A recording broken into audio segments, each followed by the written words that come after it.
Welcome. In today's lecture, we're going to study trade credit, short-term borrowing, and working capital strategy. When students hear the phrase working capital, they often think about cash, receivables, and inventory. That is correct, but it is only half of the story. The other half is financing. A business may need inventory before it sells anything. It may pay workers before customers pay invoices. It may face seasonal demand, slow collections, or unexpected cash pressure. These timing gaps create the need for short-term financing. Short-term finance is about how the firm bridges the gap between cash going out and cash coming in. The key question is not simply, where can we borrow? The deeper question is, how can we design a financing system that supports operations without creating too much liquidity risk? Good short-term financing strategy balances liquidity, cost, flexibility, supplier relationships, and risk. A low-cost source of financing is not helpful if it disappears when the firm needs it most. A very conservative policy is not perfect either, if it ties up too much capital and weakens returns. So today, we will learn how firms use operating liabilities, trade credit, bank credit, secured borrowing, commercial paper, and financing policy to manage working capital intelligently. Let's begin with the financing side of working capital. Current liabilities can come from normal operations, or they can come from explicit borrowing. This distinction is very important. Some financing arises naturally as the firm does business. For example, when a supplier allows the firm to buy goods or services now and pay later, accounts payable are created. When a firm owes wages, taxes, utilities, or interest before the payment date arrives, accrued expenses are created. These are operating liabilities. They are often called spontaneous financing because they tend to grow with business activity. If sales rise, purchasing often rises. If purchasing is done on credit, accounts payable may rise as well. In that sense, part of the firm's financing grows naturally with operations. But spontaneous financing is not unlimited. Suppliers expect payment. Employees expect wages. Governments expect taxes.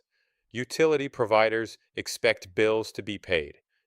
These liabilities may provide timing flexibility, but they cannot be stretched forever without consequences. Explicit borrowing is different. Bank credit, secured short-term loans, revolving credit agreements, and commercial paper require lenders or investors to provide funds. Because these sources must be arranged, planning is essential. A strong firm does not wait until a cash shortage becomes urgent. It arranges credit before the pressure is severe. Short-term finance, therefore, is not just about finding money quickly. It is about building a reliable financing structure before the need becomes dangerous. Now let's focus on accounts payable and trade credit. Accounts payable represent amounts owed to suppliers for goods or services purchased on credit. They are one of the most important sources of short-term operating finance. When a supplier gives the firm time to pay, the firm can use materials, inventory, or services before cash leaves the business. That time has value. This is why payables management is more than clerical work. It is a financing decision, a relationship decision, and a risk management decision. The payables period measures how long, on average, the firm takes to pay suppliers. A longer payables period may mean the firm is getting more supplier financing, but interpretation requires judgment. A longer payables period may be a sign of strong bargaining power and well-negotiated terms. It may also be a warning sign of weak liquidity or poor payment discipline. Trade credit is credit extended by suppliers in the ordinary course of business. It can be especially valuable for firms that do not have easy access to public capital markets. Why might suppliers provide credit when outside lenders hesitate? Because suppliers may understand the buyer's business, ordering history, and industry conditions better than outside investors. They also benefit from maintaining the customer relationship. Trade credit terms tell the buyer when payment is due and whether an early payment discount is available. The important idea is simple. Trade credit may look free, but it is not always free. Sometimes the cost is hidden inside the decision to delay payment or give up a discount. When a supplier offers an early payment discount, the buyer faces a financing choice. Paying early uses cash sooner, but it lowers the invoice amount. Paying later preserves cash for a short time, but the buyer gives up the discount. That discount foregone is the implicit cost of using supplier credit beyond the discount period. This cost can be surprisingly high. If a firm gives up a discount, it is effectively paying extra in order to keep cash for a short additional period. When that short period cost is annualized, it can become very expensive. The managerial rule is practical. If the firm has available cash or can borrow at a cost below the implied cost of giving up the discount, taking the discount is often financially attractive. But finance is not always mechanical. A firm may preserve cash because it faces a serious liquidity constraint, an uncertain sales period, or an upcoming seasonal peak. The correct decision depends on the full cash position. Now let's discuss stretching payables. Stretching payables means paying suppliers later than agreed or later than the firm's normal pattern.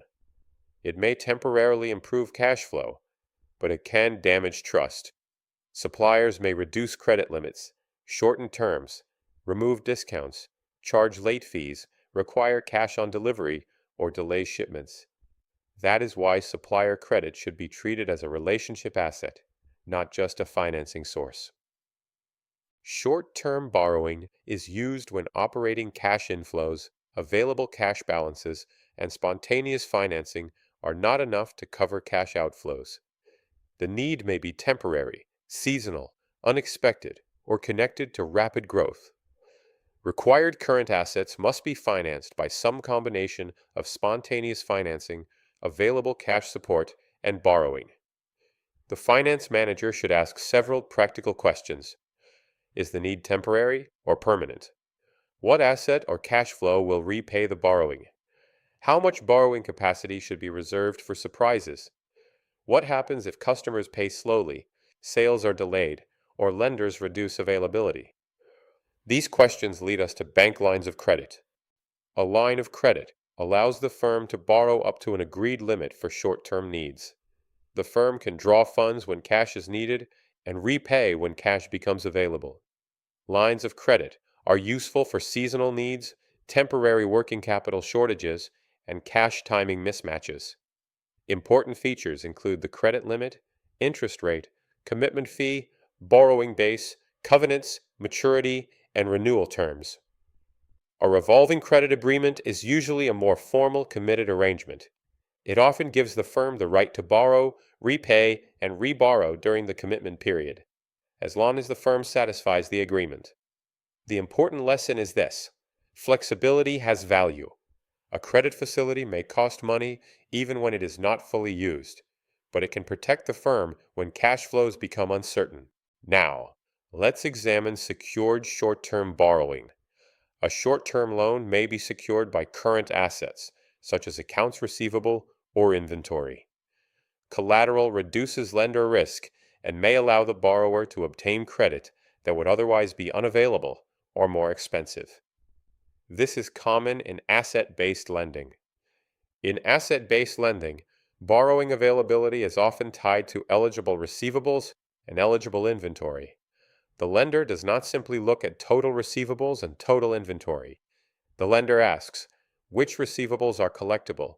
Which inventory can be sold? Which assets are high quality? Which assets can support repayment if something goes wrong? Receivables may be excluded if they are overdue, disputed, concentrated in risky customers, or connected to related parties. Inventory may be excluded if it is obsolete, slow-moving, specialized, or difficult to liquidate. Because collateral can lose value, lenders usually do not lend the full amount of the eligible collateral. Secured borrowing can be very useful, but it comes with monitoring and control. The lender may require regular reports, audits, lockbox arrangements, inventory inspections, or restrictions on asset sales. These controls may be reasonable from the lender's perspective, but they reduce managerial discretion. Here is the key risk. The same operating problems that increase the firm's need for cash can also reduce the collateral value supporting its credit line. If customers pay slowly or inventory becomes less liquid, borrowing availability may decline exactly when the firm needs liquidity most. That is why asset-based borrowing requires careful monitoring of quality, aging, concentration, liquidity, and eligibility. For large, credit-worthy firms, another source of short-term financing is commercial paper. Commercial paper is a short-term unsecured promissory note issued in financial markets. It is usually used to finance temporary working capital needs, manage cash balances, or provide bridge financing. Because commercial paper is unsecured, access depends heavily on credit quality and investor confidence. For highly rated issuers, commercial paper can be less expensive than bank borrowing. It can also provide flexible maturity choices and diversify funding sources beyond banks. But this source is not available to every firm. Most smaller firms, newer firms, and firms with uncertain credit quality rely more on trade credit and bank borrowing. Commercial paper has an important risk, rollover risk. Because it is short maturity financing, the firm often needs to issue new commercial paper to repay maturing paper. If market conditions weaken, investors may become unwilling to buy, or they may demand much higher rates.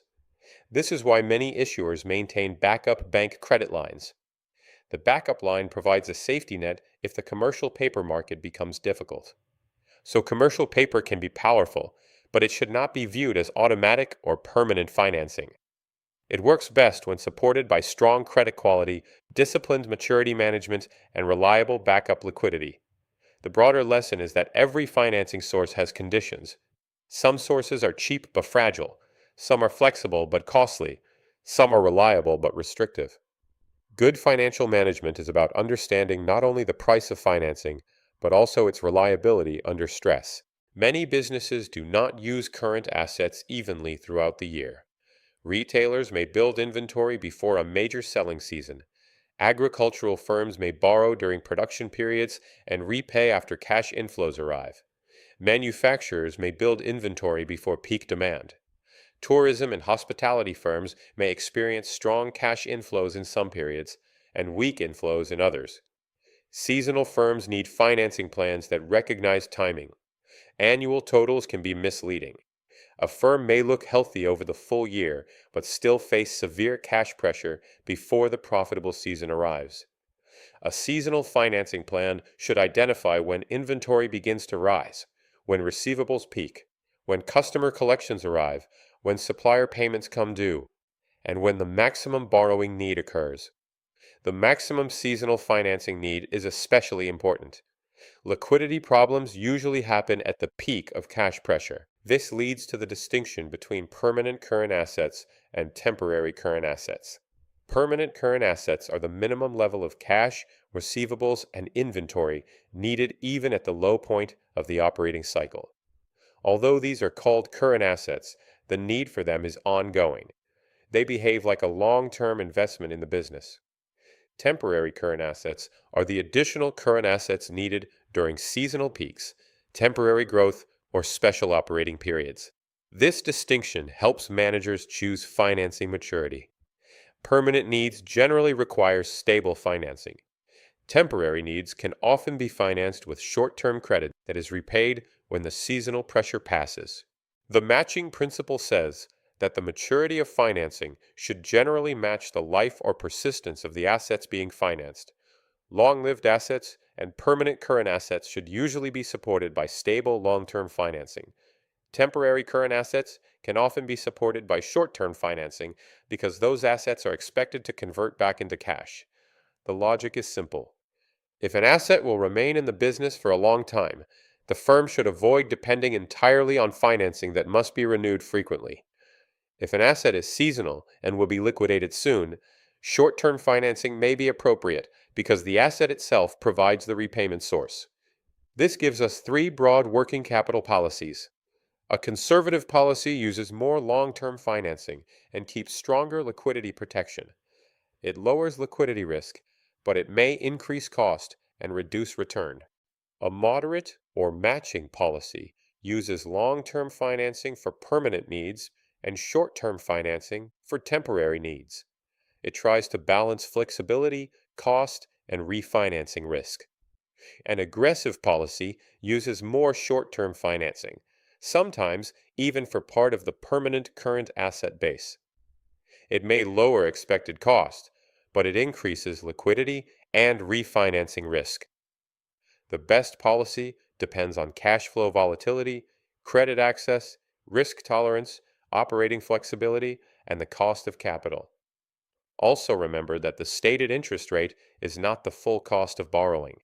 Fees, compensating balances, collateral restrictions, and covenants can change the true cost and usefulness of a loan. A low-rate loan can become costly if it restricts operations too much. Let's bring everything together. Growth firms often face a difficult working capital challenge. Sales growth may increase the need for receivables and inventory before the growth produces cash. If customers buy on credit, receivables rise.